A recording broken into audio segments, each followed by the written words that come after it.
Hi everyone, I'm Cody Louie, representative for Nusplash, and I'm here with Manny Martinez, Commissioner of the Patterson Board of Education and Council candidate in the 1st Ward of Patterson. So, Mr. Martinez, why did you decide to run for City Council? The main reason that I'm running for City Council is to expand on the work that I've been able to do thus far in the community. I'm very proud of the 3 years that I put in at the Patterson Board of Education, and working with a really good group of people on that board, we were able to get a lot done.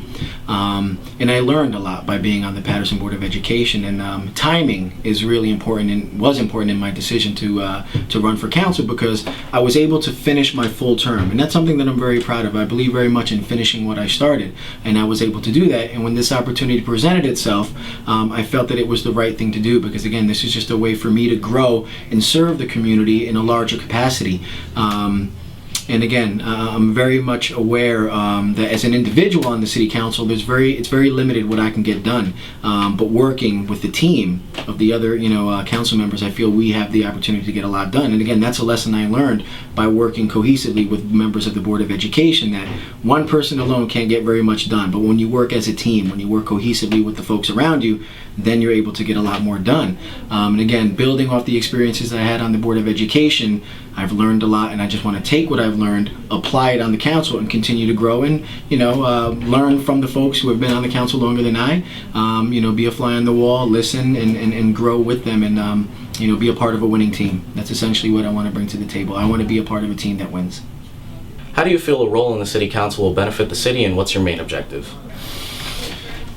My role on the City Council, and I alluded it to in the first answer, was the way I see it is quite simple. Again, as an individual, it's very limited what I can get done. I don't pretend to be someone with all the answers. I'm smart enough to know that I don't know it all, and I'm willing to ask questions and learn. But again, I think the most important thing is being able to work cohesively with other members around you. I have no problems asking for opinions, asking for advice, and asking for help.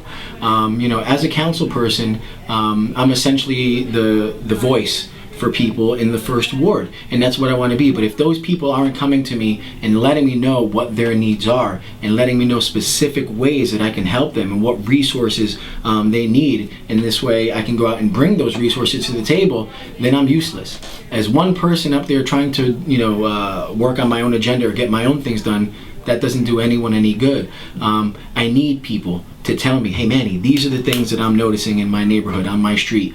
Can you help me take care of this? And again, leveraging the relationships I have with folks in the municipal government and on the council, I'll be able to bring resources to the table. And that's a big part of it. Again, I can't understate enough the importance of having those relationships and being able to work cohesively with people to bring resources. One person alone can't get anything done, but when you work cohesively with people around you, you're able to really be impactful. And that's essentially what I'm trying to get done on the council, is be a part of a winning team and bring resources to the folks who really need them in the 1st Ward.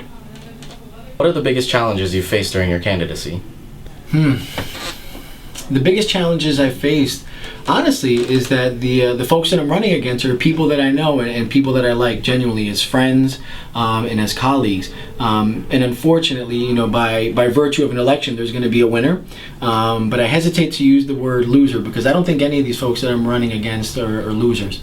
I think by virtue of what they're trying to do, by trying to serve their community, by trying to get involved civically in this way, they're all winners.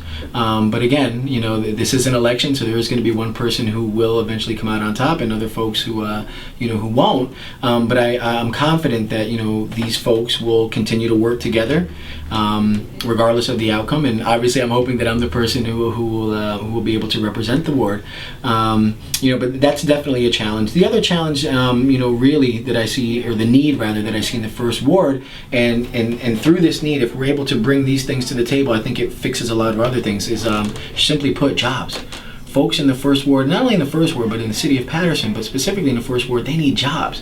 If you can provide folks with jobs in the 1st Ward, this has a ripple effect on so many other aspects of their lives. How do you treat, homelessness? By getting these folks jobs. How do you treat poverty and hunger and, folks who aren't really, investing as much in their education? If their home lives were stabilized by having secure income, steady income coming in through jobs, a lot of those other areas will fall into place.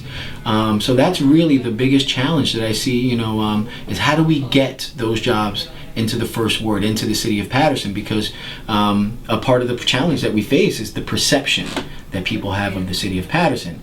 And I always say, I'm not naive. I recognize there are a lot of challenges in the city of Paterson, but there are also a lot of good things. But if you ask someone who's not from the city of Paterson, if you mention Paterson to them, 9 times out of 10, they're going to give you a little wince, or their perception of the city is going to be, well, it's unsafe, it's dangerous, we can't go there. Well, that's not the case. If we can clean up the perception, the image of Paterson, and let folks know that, no, Paterson is a safe place for you to come. There are things for you to do. There are restaurants, there are stores, there are cultural things that you can take advantage of. The Great Falls, the Art Factory, right here in this neighborhood, there are plenty of things that folks can come here and do. But again, the perception oftentimes scares them away. So changing that perception, I think, is a first step. Folks feel a little bit better about coming to the city of Paterson. Perhaps, starting a business here, buying a home here, coming to shop and spend some money here. That's going to help to bolster our economy as well. So those are the challenges, changing that perception and getting jobs into the city of Paterson. I think if we're able, and those are no small tasks, but if we're able to do that, I think a lot of other things that we're seeing in the ward, in the city, will start to kind of dissipate and fall into place. But it really comes down to bringing folks jobs. If people have steady income and steady money coming in, their home lives are stable, and then they can continue to build from there. And finally, how has your experience with the youth in Paterson helped you in this process? Oh man, my experiences in working with young people in the city of Paterson have really molded me, and really was the inspiration for me wanting to get involved in politics. I have to be honest, growing up, I was never one to be politically inclined, until I got to an age when I started to pay attention to what was really going on in the city and who were some of the people who were making decisions in the city, but more so, who were the people who were affected by those decisions. And working in education now for 10 years, I've worked with students from kindergarten through college. And it's really, those are the young people that I want to do what I'm doing for.